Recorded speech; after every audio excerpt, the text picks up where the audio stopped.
चरण। पहला चरण जब नारायण पृथ्वी पर अर्थात आंवले के वृक्ष पर बैठकर आंवला नौमी से साधना करते हुए नेत्र बंद कर देव उठनी एकादशी तक भगवान तब साधना से जब पहली बार उठकर चरण रखते हैं तो मेरे नारायण का पहला चरण भगवान कुबेर भंडारी अर्थात कुबेर स्वयं कुबेर देव भगवान हाथ में ले लेते और दूसरा चरण माता लक्ष्मी ले। देखिए भगवान नारायण के एक चरण को हाथ में ले रहे हैं, दूसरे चरण को लक्ष्मी ले रही है। निवेदन करूंगा मैं आप सबसे, महाराज मान लो कोई व्यापार में अगर तकलीफ हो, कमाई अच्छी नहीं हो रही हो, व्यापार नहीं चल रहा हो, तो निवेदन करूंगा कि किसी के चक्कर में मत पड़ना, कहीं जाकर पूछना मत ही। केवल देव उठनी एकादशी के दिन जो अभी आने वाली है कार्तिक के महीने में देव उठनी एकादशी, इस दिन एक सिक्का जब रात्रि को आप तुलसी जी की पूजन करें, ठाकुर जी की पूजन करें, एक सिक्का उसको नीचे रखकर उसको भगवान को विराजमान कर तुलसी माता या शालिग्राम जी को विराजमान कर फिर पूजन करना। सुबह ब्रह्म मुहूर्त में 4 बजे जब आप देवता को उठाएं, वहां पर जब लीपन करें और उठाने जाएं उस गन्ने की झोपड़ी के अंदर, तो वो सिक्के को अपने पल्लू में डालकर हल्दी की कटोरी में भरकर दुकान में व्यापार में व्यवसाय में रख दें।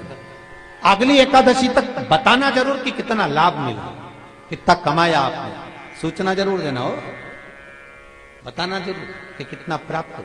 क्यों?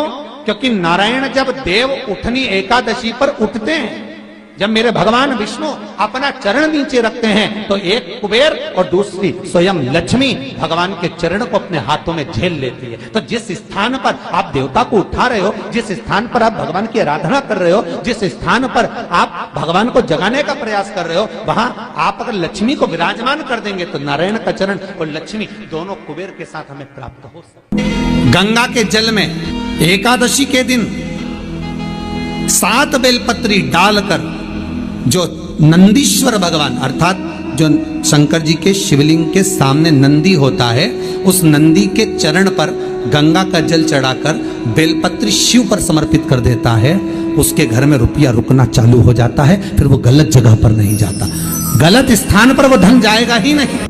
किसी लड़का और लड़की का विवाह नहीं हो रहा, 30 साल हो गए, 32 साल हो गए, 34 साल हो गए, लड़का लड़की का विवाह ही नहीं हो रहा। बहुत टेंशन है माता पिता। कोई मंगली है, कोई मांगलिक है, थोड़ा धीरे कम करो, प्लेन रखो। कोई मांगलिक है, कोई मंगल है, संबंध हो ही नहीं रहा, बहुत प्रयास कर रहे हैं। बहुत 4 दिशा का स्मरण करिए, पूरब पश्चिम उत्तर दक्षिण का। हथेली पर आटे का दीप लगाइए, घी भर लीजिए और 4 बत्ती उसमें अलग अलग रख लीजिए महाराज। थोड़ा सा पीला चावल हल्दी में कर उसमें डाल लीजिए। जो लड़का और लड़की का विवाह करना उसी के हाथ में देना है। और देव उठनी एकादशी के दिन, जिस दिन देवता उठेंगे, जिस जगह पर तुलसी शालिग्राम का आप पूजन करते हो, गन्ने के नीचे, ईख के नीचे तुलसी का क्यारा रखकर पूजन करते हो, वहां पर भगवान शिव और भगवान नारायण का नाम लेकर उस दिए को रगवा दीजिए और वहीं पर हल्दी का तिलक उस लड़का या लड़की का कर दीजिए और उसके हाथ में थोड़ी सी हल्दी लगा दीजिए। महाराज 2.5 महीने 3 महीने तो बहुत हो गए, उस बच्चा और बच्ची का विवाह पक्का हो जाए। श्री शिवाय नमस्तुभ्यं। सबसे पहला नियम एकादशी व्रत का, सबसे पहला नियम है कि आप जिस दिन व्रत करो उसके 1 दिन पहले भक्ति का संचार इस हृदय में कर लो। भक्ति का संचार इस हृदय में कर लीजिए। जिस दिन आप व्रत करो, जैसे एकादशी का व्रत कर रहे हो, तो 10वीं के दिन शाम का समय जब आवे, रात्रि जब होने लगे, शाम का समय आवे और रात्रि का आप जब भोजन ग्रहण करो तो उस भोजन में कोई ऐसा पदार्थ ग्रहण मत करिए जिस पदार्थ के कारण आपकी एकादशी बिगड़ जाए। कोई बेकार भोजन में ग्रहण नहीं करना, श्रेष्ठ भोजन ग्रहण करिए दशमी। और एकादशी का दूसरा नियम बहुत ध्यान से सुनिएगा, जिस दिन आपकी एकादशी का व्रत हो उस दिन प्रयास करिएगा कि अपने हाथ से किसी भी वृक्ष की कोई पत्ती टूटे नहीं लीजिए, भगवान से नहीं। महाराज भगवान शिव ने रिझाया, भगवान नेत्र खोले, शंकर का दर्शन किया और शिव का दर्शन कर कर भगवान आज नेत्र खोलकर लक्ष्मी से कहते, लक्ष्मी आज के दिन मैं अपनी निंद्रा से त्यागा हूं, आज का दिन संसार में मंगलकारी होगा और शुभ फल देने वाला होगा, जिसके द्वार पर दीप लगाया जाएगा। आज देव उठनी एकादशी के दिन, इसलिए आज आतिशबाजी होती है, नगाड़े बजते हैं, घर के दरवाजों पर दिया लगाया जाता है।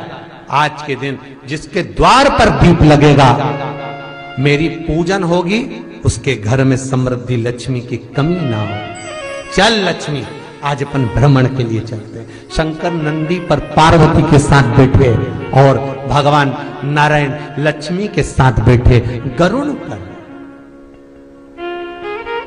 दोनों बैठे और दोनों निकल गए अपने अपने मार्ग से। अब इनका जब मिलन होगा, वो मिलन आज का नहीं है, वो मिलन होगा बैकुंठ चतुर्दशी के। हरि और हर का मिलन, अब दोनों निकल गए।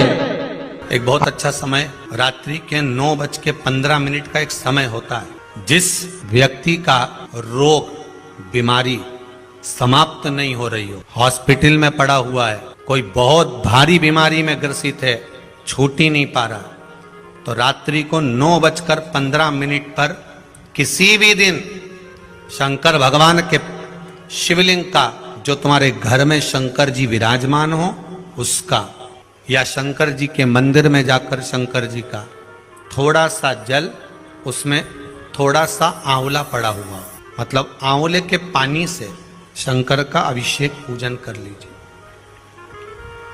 उसका नाम लेकर कर लो जो रोग से ग्रसित हो। 1 दिन 2 दिन 3 दिन करोगे, वो हॉस्पिटल से छुट्टी करके आ जाएगा, उसका रोग समाप्त हो।